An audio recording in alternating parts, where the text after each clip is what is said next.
Well, to understand this psalm, I think it might be helpful to have an image in your mind, a picture in your mind, of someone who is running out of a burning home with all of their most precious possessions and relationships intact.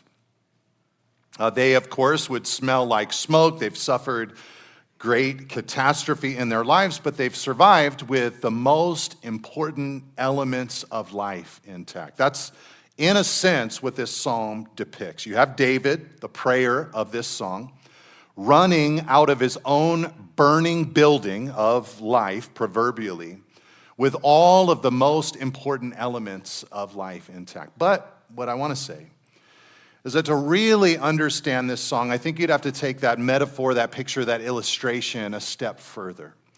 You'd have to envision David coming out of that burning building, not only intact, but as, listen to me now, a better version of himself and with a better version of life than before the fire. Sure, the flames have cost him dearly. David mixes no bones about that. He's suffered greatly as a result of his enemy. But through God's redemptive love, David is enriched greatly. And that's how he closes this song. Now, this concept should not be completely foreign to us, even in our news these days. In our news feed this last week, we've seen the damage that fire can do. But using that illustration of the burning house, it's not hard to even imagine that being a catalyst for incredible good in a person's life. Imagine, for instance, that inside a home dwells a fractured family. People in that family drifting from one another, considering grave sin that would harm generations if committed. And imagine a fire to that home, a catastrophe in life, being the ingredient required to snap them back into devotion to God, commitment to one another. It's not hard for us to imagine how a burning fire can be used to produce something beautiful in a person's life. It can interrupt a terrible choice. It can be a sudden stop to a wayward path. The fire could produce, and that's what happens in this song. We know this as Christians from places like Romans 8, verse 28, where Paul said, we know that for those who love God, all things work together for good. Notice what Paul didn't say. He didn't say all things that happen to those who love God are good. That's not what he said. What he said is that when you're walking with God, when you love God, when you've been adopted by him through the gospel, when you're one of his and you're trying to walk in the light and enjoy him, he'll take the all things, the by themselves bitter ingredients of life, and he will use them, work them together to produce a bottom line of good in our lives. Something wonderful can come out of the all things ingredients, the bitter and unsavory things on their own because of God's incredible hand upon our lives. So the whole psalm that we're looking at here, it smells like the smoke produced by the refining fire of the furnace. But it ends with a man who came out of that fire unharmed, a man who came out of that fire unmoved, a man who came out of that fire improved for God's glory. So what I want to do today is I just want to think about this psalm, and I want to look for three things. I want to first try to unearth the pressure that David was under. What was David facing? How did David describe it? He's a very poetic man. He's very musical. He's got a way with words. So we're going to look at how he described the difficulty that he was going through. And the question is designed to help us ask ourselves, can we relate to his trouble or his pressure in any way? And I think we can. That's why it's in the Bible.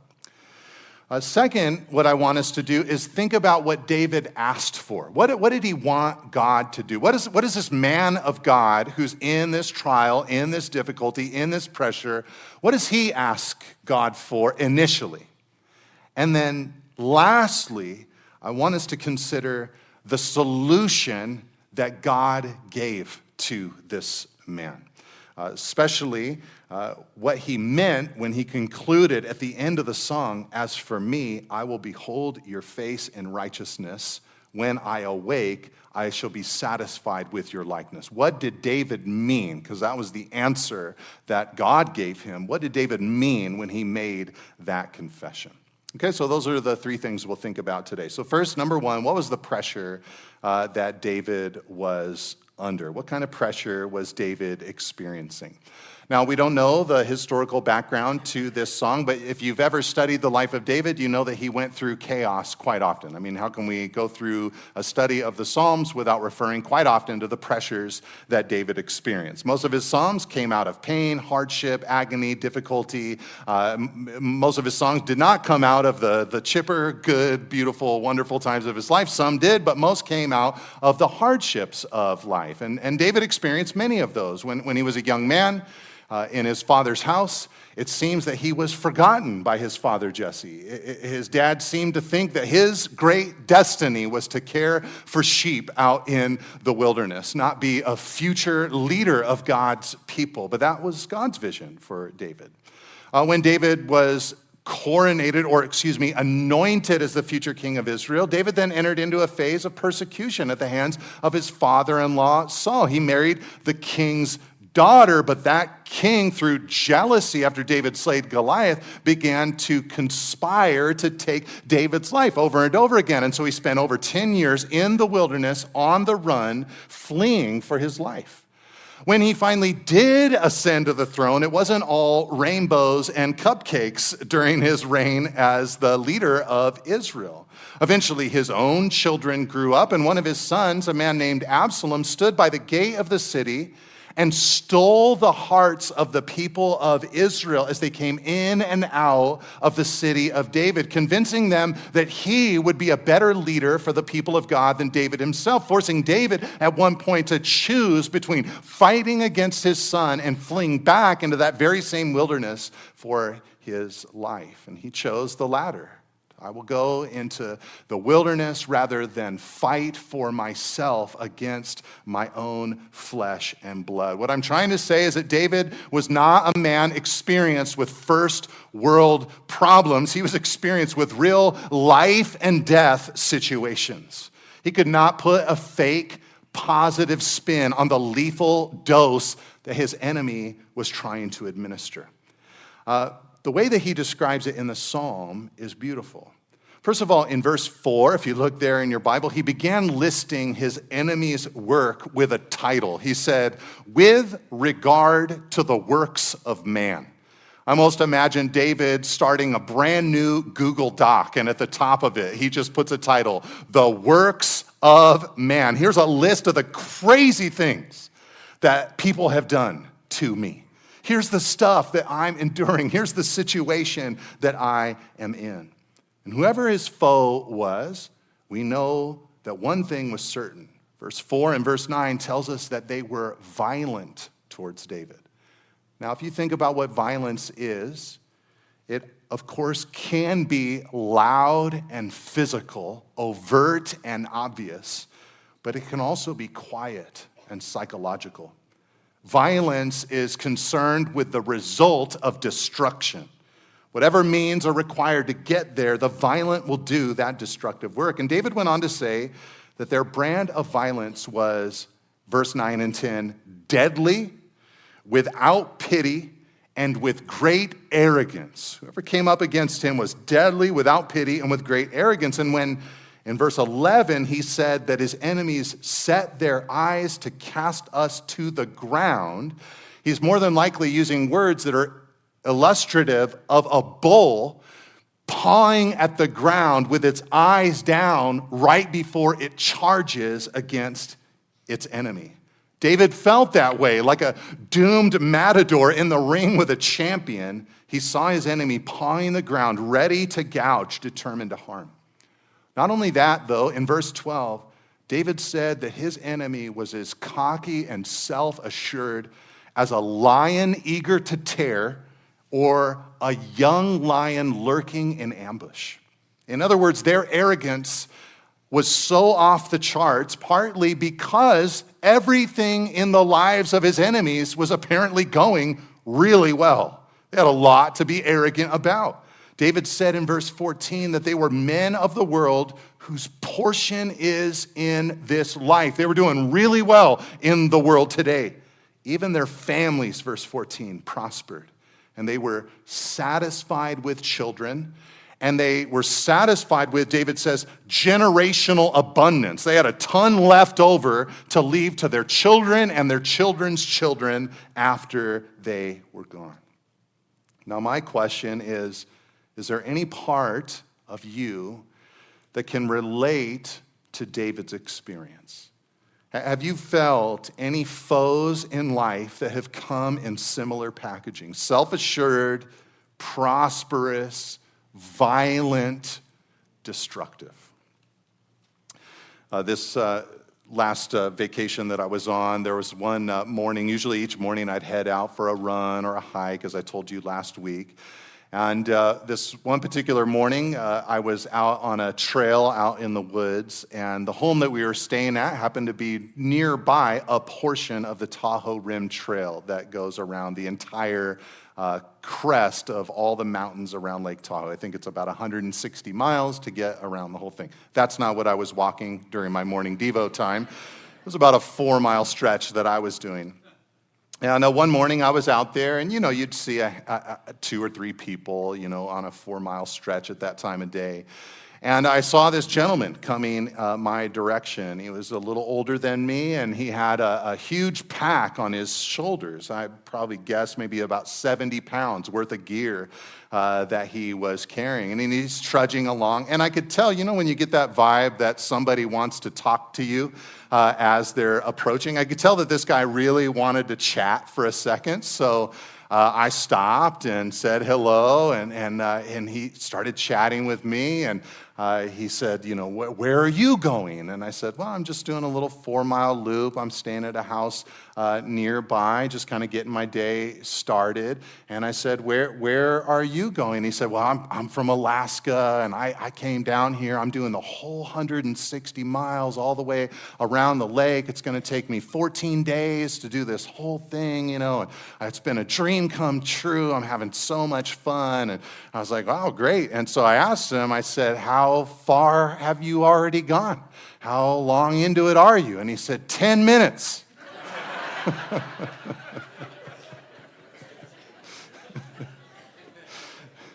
I partly wanted to tell him, like, bro, if you need to talk to people 10 minutes in, you're going to have a tough time 14 days all by yourself. You should have brought some friends. But I thought that can so often be the way life is.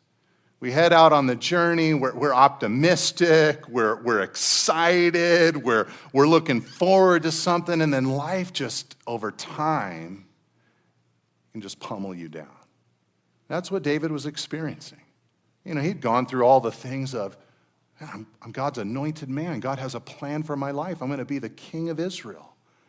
But he'd also gone through the disillusionment and the pain and the difficulty that calling had brought into his life. Now, I'm sure that many of us have endured a lot in life. Some of you have endured so much at the hands of other people. It's amazing how much blame God gets for the evils that people commit against one another. Now, God is sovereign, but he does not micromanage the inner workings of every human heart. In God's sovereignty, he allows a fallen and broken humanity to make their choices, and many of those choices lead to the harm of others.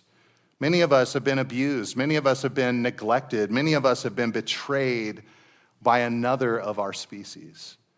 But I'm also sure that many of us have endured not just foes from outside of us, but from the foe within us.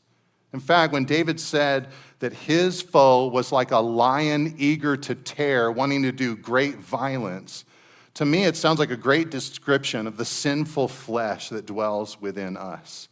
We're a mixture of longings, if we're honest. Some are contrary to God and some are in line with God. We're a battlefield between flesh and spirit.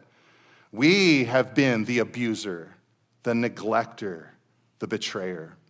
We've not always done what we should do or said what we should say.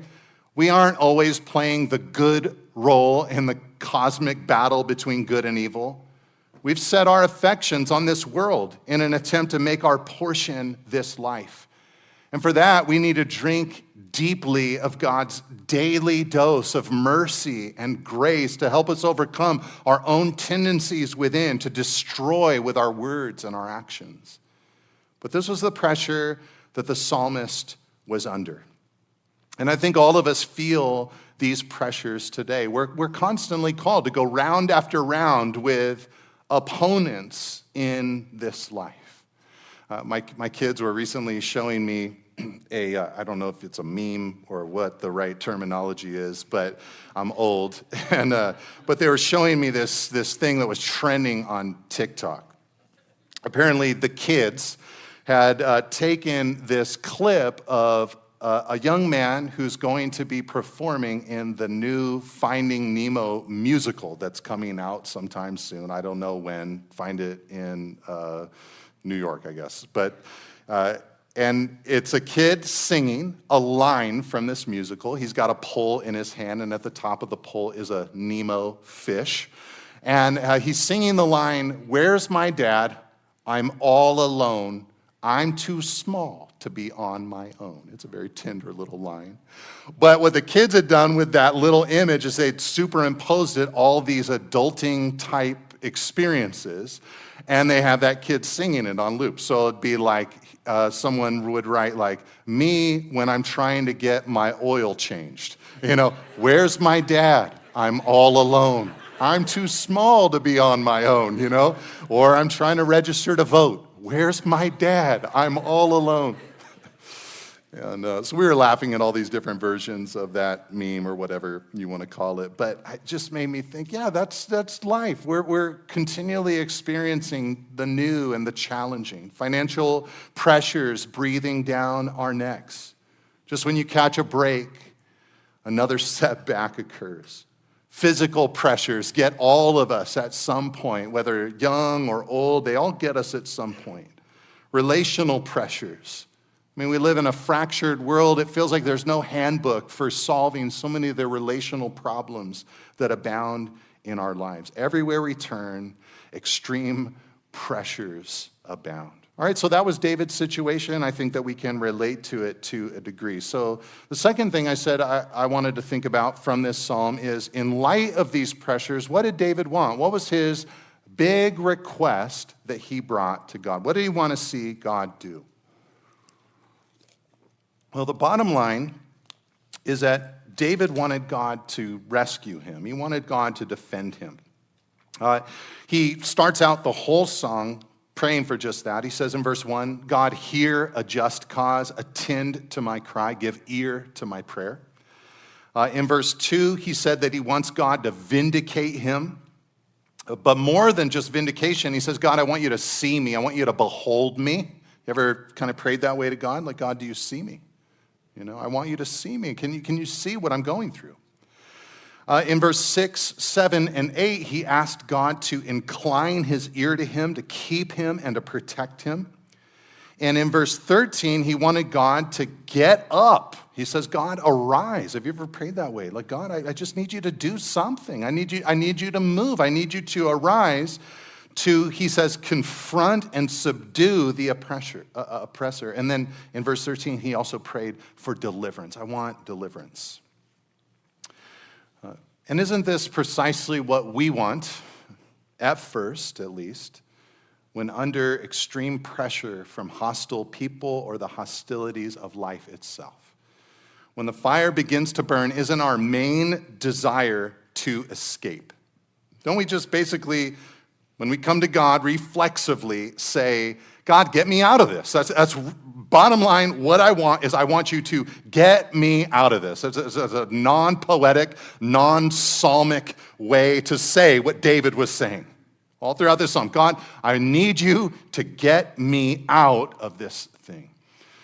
Recently, my family, we sat down and we watched a movie that is apparently based on a book that came out in the 70s or something called Are you there, God? It's me, Margaret. We can't only watch Interstellar in our house. We have to watch movies like this. It's about a 6th grade girl who is coming of age. And what she wants more than anything, as she's like interacting with all these other mean girls, is she wants basically to go through puberty. That's what she wants. And so she's like, that's what I want. And she has these little conversations with God all throughout the movie. And that's what she's asking for. She's just drawing a straight line between this is what I'm going through, this is what I want, and that is what I'm going to ask God to do. And I think what I'm trying to say here with this little quirky illustration that you guys are looking at me sideways about is I'm trying to say that David at first is praying Margaret-level prayers. Okay, it's just, I don't like it, I want it to change, so I'm going to pray that way.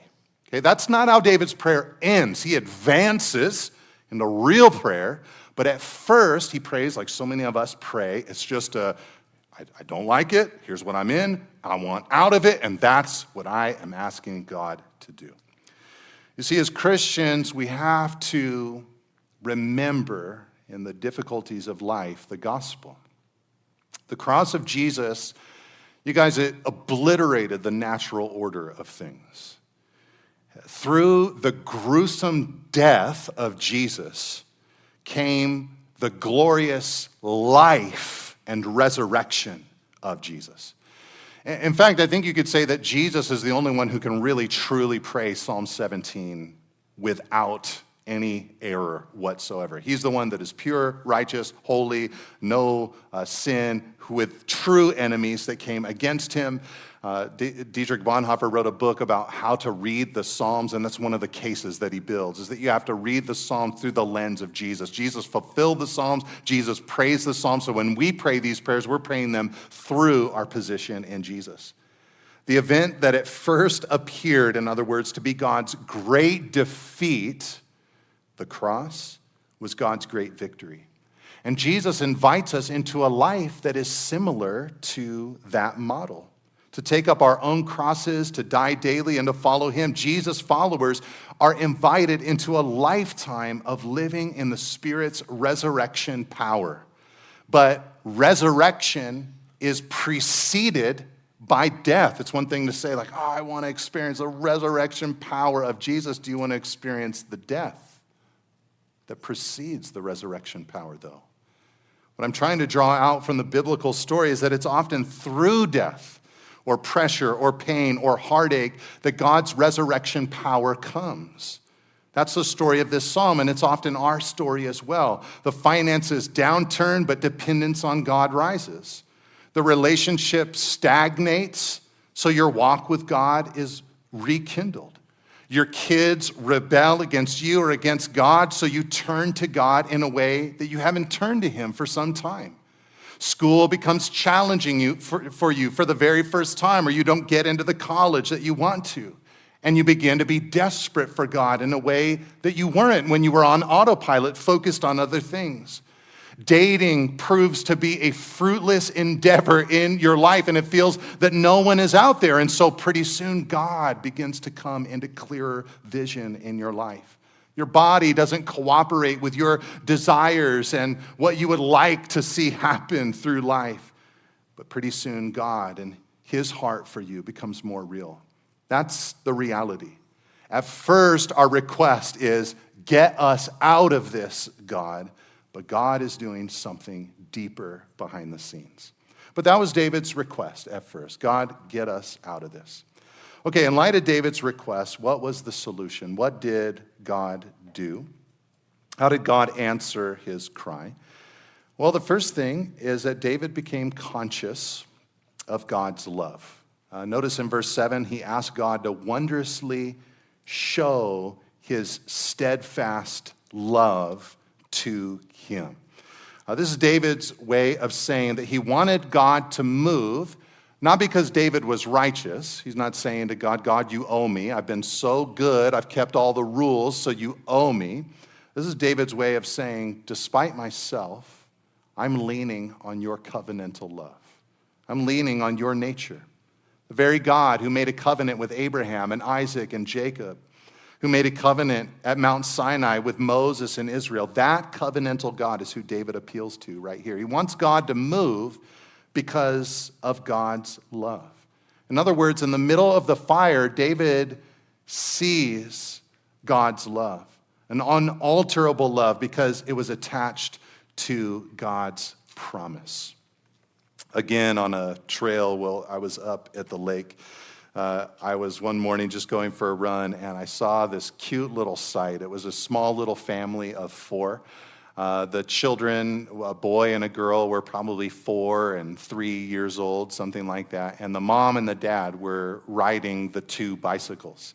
And the mom had the little boy on the back of her bicycle, and it was hilarious when they rode by because the little boy was barely attached to the bicycle at all. I mean, he's just like hanging off the back. I feel like he was knuckle dragging, he's just having a great time on the back of this bicycle. And then the dad came by, and the little girl, it was almost like it took me a second to realize that there was another person on this bicycle because she was so deeply embedding herself into his back. It's like she was holding on for dear life. She was definitely not having a good time. It was not a scenic ride at all. And as she drove by, or as they rode by, I thought to myself, that's the kind of attachment I want to have to my Father. Just a love for him and a connection to his love for me that is protective. And that's what David was doing. He says to God, God, I'm in the midst of all of this, but I'm focusing afresh on your love, and I'm going to hold on to that covenant that you have made with me. But David also became aware not just of God's love, but of God's merciful protection in his life. He was going through painful things, but he still believed that God was taking care of him. He said in verse 8, that he expected that God would keep care of him as the apple of his eye. Now, the apple of your eye is likely the pupil of your eye. And you know how your whole body conspires to take care of that precious organ. David was a human. He knew that when someone threw something at him unexpectedly, or dirt was thrown up in the air unexpectedly, or he was falling down, he knew that his whole body would protect his eye. And he began thinking, I'm like that for God. The eyebrows there to protect the eye, the eyelashes there to protect the eye, the whole structure of that apple of an eye, the body protecting it, doing everything to preserve that vision. So my Father in heaven, my God, is protecting me in that very same way. He'll do whatever it takes to see me through. And so David is trusting that God, despite all he was enduring at the moment, was busy watching over his child. Now, there's another figure of speech that David saw that helped him connect to God's mercy. He said in verse 8 that God would hide him in the shadow of his wings. Now, just as a mother bird hides its young under its wings, so God would and was covering his man. And David was sure now at this point of the future that God provided for him. He was going to be mercifully protected by God. He would not panic, but he would wait because God was on the move.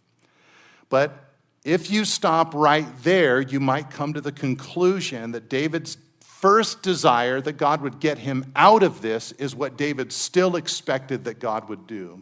But you have to read the last line of the psalm.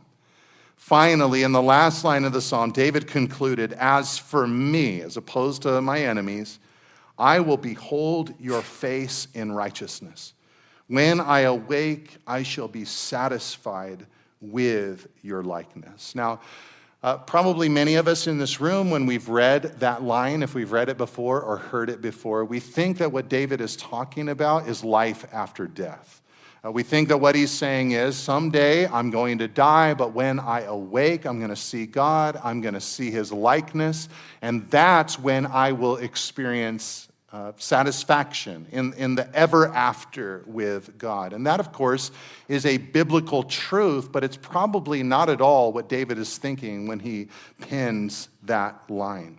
What David meant was that he was in, through all of this adversity, the dark night of prayer, and he expected to find satisfaction as he drew near to God. In other words, David, who at first thought, what I need more than anything is to get out of this, begins to say, what I need more than anything is to experience God in this. The man who began the psalm wanting vengeance now believed that he would find true rest in and with his Lord. Even if God decided not to protect him further and instead permitted all this chaos for his refinement, David was convinced that whatever God chose would culminate in the revelation of God's glory, that he'd become like God, experience God's likeness as a result of this difficulty. And with that, when David prayed that way, he was free. He was no longer bound to transitory blessings, but was satisfied with a transformational interaction with God. He was no longer placated by surface level goodnesses. He was no longer praying Margaret prayers, but was resolved to plunge into the deep goodness of God. He was no longer enraptured with stuff, but with sanctification. He wanted God, and that brought satisfaction to his soul. Charles Spurgeon, in his comments on this psalm, said it this way: to behold God's face and to be changed by that vision into his image so as to partake in his righteousness, this is my noble ambition. And in the prospect of this, the possibility of being changed as I interact with him, he said, I cheerfully waive all my present enjoyments. That's a wild prayer. It's a prayer that says, if I got to go through the extreme pressure in order to know, experience, and become like God, keep the extreme pressure. I don't want it to go away. I don't want it to release. I don't want to get out of it if it means that I can't become like my Lord. That's what David was praying here in this psalm. And I think, I know, I'm not the only person in this room who's become close to God through or because of the fire. We might smell like smoke, but fuller of life and faith and hope and love than ever before. We know God. In fact, this whole song, this whole psalm, as I've studied it, it reminded me of a classic jam from the 90s, that song, Refiner's Fire. I don't know if you guys remember that song, if you were around at that time.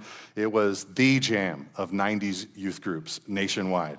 And it's based on a little verse out of the book of Malachi about God being a refiner who refines his people with a fire. And the chorus said, Refiner's fire, my heart's one desire is to be holy, set apart for you, Lord. I choose to be holy, set apart for you, my master, ready to do your will. And in that refining fire of God's presence, worshipers would sing that that's what we want more than anything. We want God to purify our hearts. Just as gold and silver would be purified, we want to be cleansed from sin deep within. And that's what had happened in this psalm. David had prayed that way. He is a man who wants to come out of the furnace of life, set apart for his Lord, holy and ready to do his will. I was reading recently a book by Pastor Josh White called Stumbling Toward Eternity. Josh is a great pastor. He pastors Door of Hope Church in Portland, Oregon. So he's a little eccentric because you kind of have to be to pastor a church there. And Lord willing, he's actually going to come and speak to our men this February and talk to us at our men's conference. But he has this beautiful quote about this battle within. He said, I am innocence lost, and yet I am still full of childlike wonder. I am the aging man who wastes life to avoid death's coming, and yet I am also wisdom growing. I am both monster and new creation, hidden and exposed, dangerous and gentle. My existence is always a potential gift or threat to others.